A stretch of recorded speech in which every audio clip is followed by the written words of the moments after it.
Hello, good day kayo palhal. Assalamualaikum. So ako po si Ryan at isa po akong OFW na nakabase po dito sa Kingdom of Saudi Arabia. So ngayong umaga guys, dito sa Saudi Arabia, pag-uusapan natin ngayon itong ikinagagalit, itong motivational speaker na sobrang prangka na walang iba kung hindi si Mr. Rendon Labrador. Kasi ayon dito sa news guys, Rendon Labrador burado na sa TikTok. Bakit ang daming masaya na binuro ako sa TikTok? So yun yung kinagagalit niya ngayon guys, no? Parang ang daming nga naman daw nagbubunyi, 'di ba? Ang daming nagsasaya dahil burado na siya sa TikTok. Ano ba masasabi niyo rito guys sa pagkawala niya sa TikTok? Masaya ba kayo na nawala siya sa TikTok o hindi? Parang comment down below guys para malaman ko po yung mga sagot ninyo. Ano na naman to guys, 'di ba? Isang lalaki nanutok ng barel sa isang motorista naman. Ano bang nangyayari sa atin? Puro na lang ba tayo init ng ulo dyan? Puro barel? Diba? Ano ba?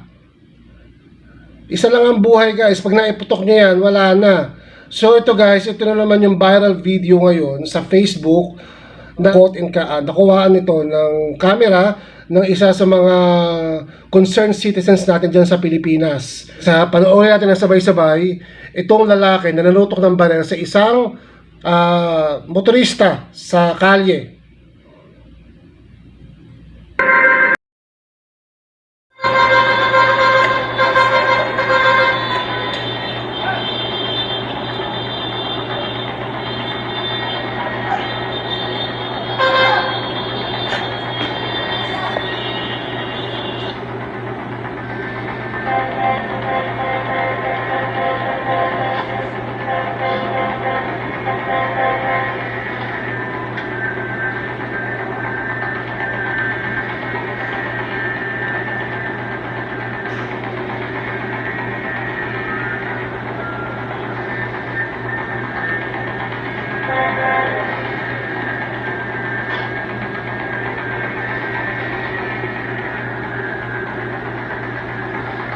Grabe sa yabang guys.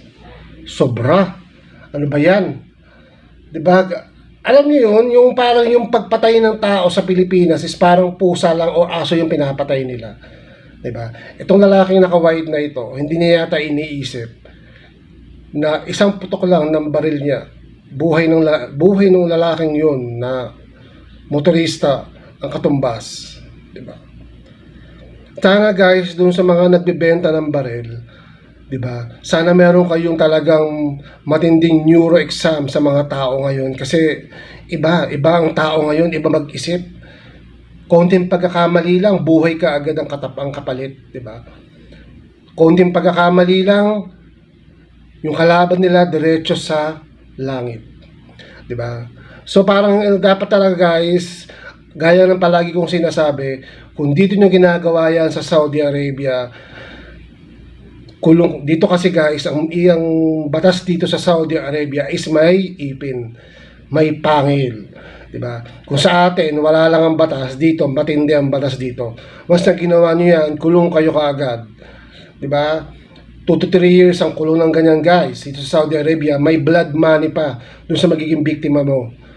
Kaya ito guys, paalala lang ulit, habaan ng pasensya, kung maliit na bagay lang din naman, pag-usapan ng maayos, huwag idaan sa init ng ulo. So again, once again, ito po si Ryan at maraming salamat po sa panonood and see you to my next vlog. Peace!